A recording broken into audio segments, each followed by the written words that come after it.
அரசியல் சட்டத்தினுடைய பிரிவுகள் அடிப்படையில் 2002ஆம் ஆண்டு நாடாளுமன்றத்தால் இயற்றப்பட்ட நாடாளுமன்ற மற்றும் சட்டமன்றங்களுக்கான தொகுதிகளுடைய மறு சீரமைப்பு சட்டம் இப்போது மீண்டும் விவாதத்திற்கு எடுத்துக்கொள்ளப்பட்டு புதியதொரு மசோதாவை தாக்கல் செய்ய இருப்பதாக செய்திகள் வந்ததை ஒட்டி அது மக்கள் தொகை அடிப்படையிலே தொகுதிகள் எண்ணிக்கை அமையப்பெறும் என்று அறிவிக்கப்பட்டதை ஒட்டி மாண்புமிகு தமிழ்நாட்டினுடைய முதலமைச்சர் ஒன்றிய அரசுக்கு கடிதம் எழுதியிருக்கிறார். அந்த கடிதத்தை நீங்கள் எல்லோரும் பார்த்திருப்பீர்கள். அதில் 1971ஆம் ஆண்டு அரசியல் சட்டத்தினுடைய சரத்துக்களின்படி மறுசீரமைப்பு செய்ய வேண்டிய அவசியம் ஏற்பட்ட போது அதற்காக நாடாளுமன்றத்தில் ஒரு தனி சட்டத்தை இயற்றி ஒன்றிய அரசு கொண்டு வந்த மக்கள் தொகை கட்டுப்பாடு திட்டம் அல்லது தமிழ்நாட்டிலே சொல்லப்படுகின்ற குடும்ப கட்டுப்பாடு திட்டம், அந்த திட்டத்தை அமல்படுத்தியதன் காரணமாக சமமற்ற நிலை வட மாநிலங்களுக்கும் தென் மாநிலங்களுக்கும் நிலவுவதால் அந்த சட்டத்தை சீரமைப்பு செய்வதை 25 ஆண்டுகள் தள்ளி வைக்கலாம் என்று முதலில் தள்ளி வைக்கப்பட்டது. அதற்கு பிறகு 2004ஆம் ஆண்டு வாஜ்பாய் அவர்கள் பிரதமராக இருக்கிற போது அந்த முடிவை ஏற்றுக்கொண்டு மீண்டும் தள்ளி வைக்கப்பட்டது. ஆக மறுசீரமைப்பு என்பது மக்கள் தொகை அடிப்படையில் மட்டுமே இருக்க இயலாது என்பதை நாடாளுமன்றம் சட்டம் இயற்றி ஏற்றுக்கொண்டதன் அடிப்படையிலே தான் தள்ளி வைத்திருக்கிறோம். சென்சஸ்ங்கிறதும் பாப்புலேஷனுங்கிறதும் cannot be exclusive reason for the மறுசீரமைப்பு என்பதை நாடாளுமன்றம் ஒப்புக்கொண்டிருப்பதாக தான் பொருள் கொள்ள வேண்டும். எனவே தான் இப்போது அப்படிப்பட்ட எந்த கடப்பாடுகளையும் நிபந்தனைகளும் இல்லாத நேரத்தில் மக்கள் தொகை அடிப்படையில் மட்டுமே தொகுதிகளை மறு வரையறை செய்தால் அது மக்கள் தொகை கட்டுப்பாட்டில் திட்டங்களை சீர்மையாக நிறைவேற்றியிருக்கின்ற தமிழ்நாடு உள்ளிட்ட தென் மாநிலங்கள் ஜனநாயக ரீதியாக தன்னுடைய பிரதிநிதித்துவத்தை நாடாளுமன்றத்திலும் சட்டமன்றத்திலும் இழக்கும் என்கின்ற ஒரு அபாயம் இருக்கிறது என்பதை உணர்ந்து மாண்புமிகு முதலமைச்சர் அவர்கள் அது கூடாது, 1971ஆம் ஆண்டு என்ன நிலைப்பாட்டை எடுத்தோமோ அதுதான் தொடர வேண்டும் என்று கடிதம் எழுதியிருக்கிறார்கள். அந்த கடிதத்திற்கு பதிலளிக்கின்ற விதமாக எண்ணிக்கொண்டு ஒன்றிய அரசினுடைய உள்துறை அமைச்சர் அவர்கள் இன்றைக்கு பேசுகிற போது விகிதாச்சார அடிப்படையில் தான் அது அமையும். அப்படி விகிதாச்சார அடிப்படையில் மறுசீரமைப்பு தொகுதிகள் அமைகிற போது தமிழ்நாட்டுக்கு ஒரு தொகுதி கூட குறையாது என்று அறிவித்திருக்கிறார் இந்தியில். அது ஆங்கிலத்திலே மொழிபெயர்க்கப்பட்டு அரசின் சார்பில் வெளியிட்டப்பட்டிருக்கின்ற அறிக்கையில் புரோரேட்டா என்று சொல்லப்பட்டிருக்கிறது. அந்த புரோரேட்டா விகிதாச்சார அடிப்படை என்பது இப்போது இருக்கிற தொகுதிகளின் அடிப்படையில் விகிதாச்சார அடிப்படையில் உயருமா அல்லது இப்போது இருக்கின்ற மக்கள் தொகை அடிப்படையில் உயருமா என்பதற்கு எந்த பதிலும் இல்லை. முழுக்க அது குழப்பமாக இருக்கிறது. இந்த குழப்பத்தை தீர்க்கின்ற விதத்தில் அண்ணாமலை திடீரென்று ஒளிவாங்கியை பற்றி கொண்டு நாடாளுமன்ற உறுப்பினர்கள் தொகுதிகளின் எண்ணிக்கையில் அடிப்படையும் என்று உறுதியாக அவர் தெரிவித்திருக்கிறார். அப்படி அவர் சொல்லவில்லை. உள்துறை அமைச்சர் அப்படி சொல்லவில்லை. அப்படி சொல்லியதாக இவராக ஒரு புது கருத்தை சொல்லுகிறார். அந்த கருத்து தவறு. ரொம்ப சாதாரணமாக சொல்லணும்னா ஏப்பா வாங்கினதுக்கு மேலே கூவுறம்பாங்க, அது மாதிரி வாங்கிறதுக்கு மேலே கூவுற வேலையெல்லாம் இங்கே பார்த்துக்கிட்டு இருக்காங்க. எனவே இது தமிழ்நாட்டு மக்களுக்கு உடன்பாடல்ல, தமிழக அரசும் ஏற்புடையதல்ல என்பதை மாண்புமிகு முதலமைச்சர் அவர்கள் தெல்ல தெளிவாக அனுப்பியிருக்கிறார்கள். அது குறித்து அனைத்து கட்சி கூட்டத்தையும் கூட்டியிருக்கிறார்கள். அதிலே நாங்கள் மிக தெளிவாக இருக்கிறோம். எங்களுடைய எண்ணிக்கை குறையக்கூடாது என்பது மட்டுமல்ல, நீங்கள் கொண்டு வருகிற எந்த திட்டத்திலும் எங்களுக்கு அதே எண்ணிக்கையை வைத்துக்கொண்டு வட மாநிலங்களுக்கு மக்கள் தொகை அடிப்படையில் அதிகமாக கொடுத்தாலும் எங்களுக்கு அநீதி தான். எனவே தான் சொல்கிறோம், புரோரேட்டா என்பது விகிதாச்சார அடிப்படை என்பது 71வது இருக்கின்ற 71இல் எடுக்கப்பட்ட சென்சஸ் அடிப்படையில் இப்போது இருக்கிற நாடாளுமன்ற உறுப்பினர்கள் எண்ணிக்கையில் அப்படியே உயர வேண்டும்.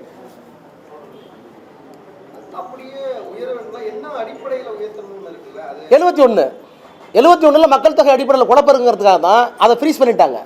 இப்போ நீங்கள் 848 இருக்கைகள் நீங்கள் போட்டுருங்க நாடாளுமன்றத்தில். 848 இருக்கைகள் போட்டிங்கன்னா நீங்கள் மக்கள் தொகை அடிப்படையில் போனீங்கன்னா எங்களுக்கு குறையும், புரோரேட்டா பேசிஸில் போனால் எங்களுக்கு குறையும். அப்போது அந்த அடிப்படையில் இல்லாமல் 71 என்ன சொன்னாங்களோ அந்த மக்கள் தொகை அடிப்படையை பேஸ் பண்ணிக்கிட்டு இப்போ இருக்கிற 40 புரோரேட்டாவாக எல்லாத்துக்கும் உயர்த்தினா எங்களுக்கு உயர்த்தணும். வாக்குகள் செலுத்தக்கூடிய சூழல் நம்ம மாநிலத்தில் சரி மற்ற மாநிலத்தில் சரி ஒரு நாடாளுமன்ற உறுப்பினர் ஒரு 10 லட்சம் பேர் சந்திக்கக்கூடிய சூழல் இருக்கு. மாற்றி அமைச்சா இன்னும் கம்மியான எம்பிக்கள் கூட்டப்படுறதுனால அது நல்ல இல்ல நமக்கு குறையுது இல்ல. நீங்க மக்கள் தொகை கட்டுப்படுத்துறதுனால நீங்க ஒரு உதாரணம் சொல்றேன், 20 லட்சம் சொல்லி வச்சுங்க. 20 லட்சம் வந்து நம்ம தமிழ்நாட்டுக்கு வந்து 33 சீட் ஆயிடலாம். அவங்களுக்கு வந்து அதிகமா எத்தனை சீட் குறையும் முதலமைச்சரோட லெட்டர்லயே இருக்கு. நமக்கு 8 சீட் குறையுது. மக்கள் தொகை அடிப்படையில் போனா குறைக்க சொன்னது யார்? மக்கள் தொகை குறையுங்கள் சொன்னது அரசாங்கம். அரசாங்கத்தினுடைய அறிவுரையை கேட்டதற்காக எங்களுக்கு தண்டனையா என்கிற கேள்வி எழும். அப்ப அரசாங்கத்தினுடைய அறிவுரையை கேட்காத மாநிலங்கள் எல்லாம் நீங்க வந்து முன்னேறிய மாநிலம் சொல்ல முடியுமா? அப்படி சொல்ல முடியாது. நாங்க முன்னேறி இருக்கோம். அப்போ மக்கள் தொகை கட்டுப்படுத்தி இருக்கிறோம். மக்கள் தொகை கட்டுப்படுத்தியதால் வளர்ச்சி திட்டங்கள் முன்னேறி இருக்கிறோம். பல்துறைகளில் தமிழ்நாடு நம்பர் 1 நம்பர் 2 இருக்கு. அப்ப இந்த மாதிரி ஒரு சூழ்நிலையில நாங்கள் எடுத்த முயற்சிகள் எல்லாம், நீங்கள் கொடுத்த அறிவுரையை ஏற்று எடுத்த முயற்சிகள் எல்லாம் வெற்றி பெற்று வருகிற நேரத்தில் எங்களை தண்டிப்பதாக ஒரு சட்டத்தை ஏற்றுவது என்பது ஜனநாயகத்துக்கு உகந்ததல்ல.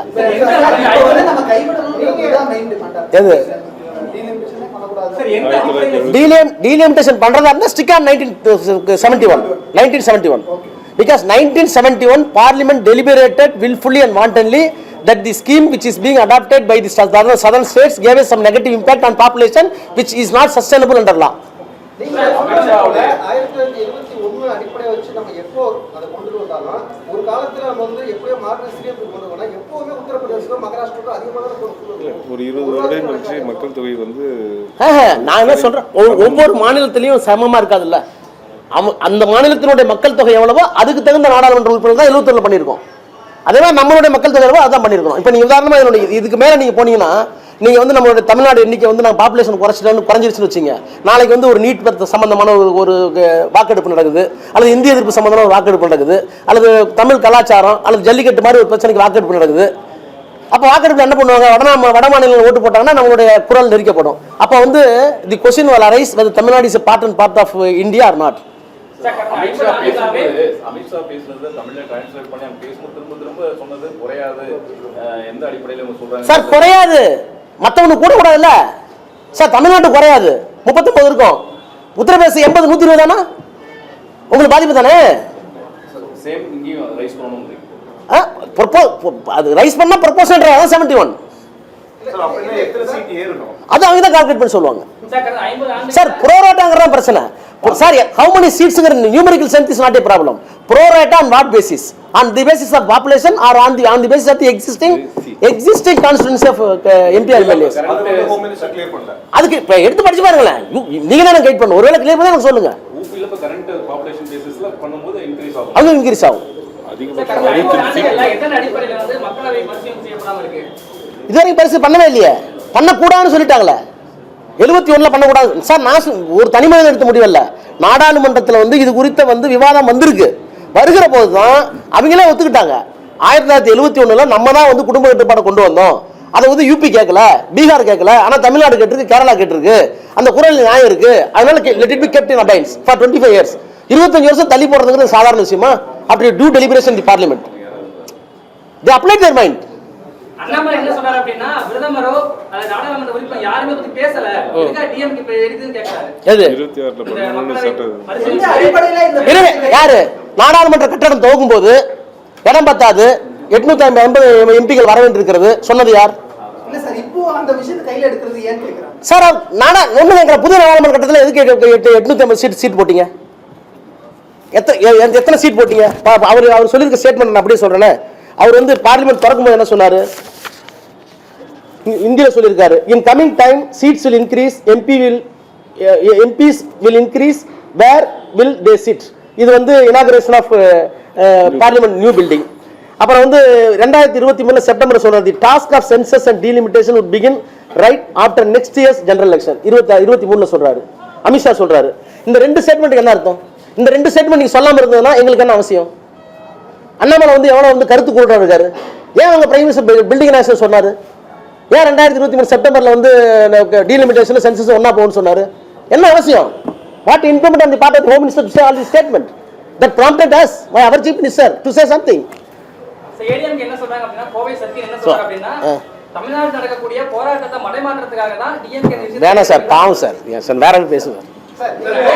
They are not up to the mark. They are not up to the mark. Anti national tendency எப்பவுமே வந்து தமிழகத்துல இருக்கு. யாருக்கு? யாரு?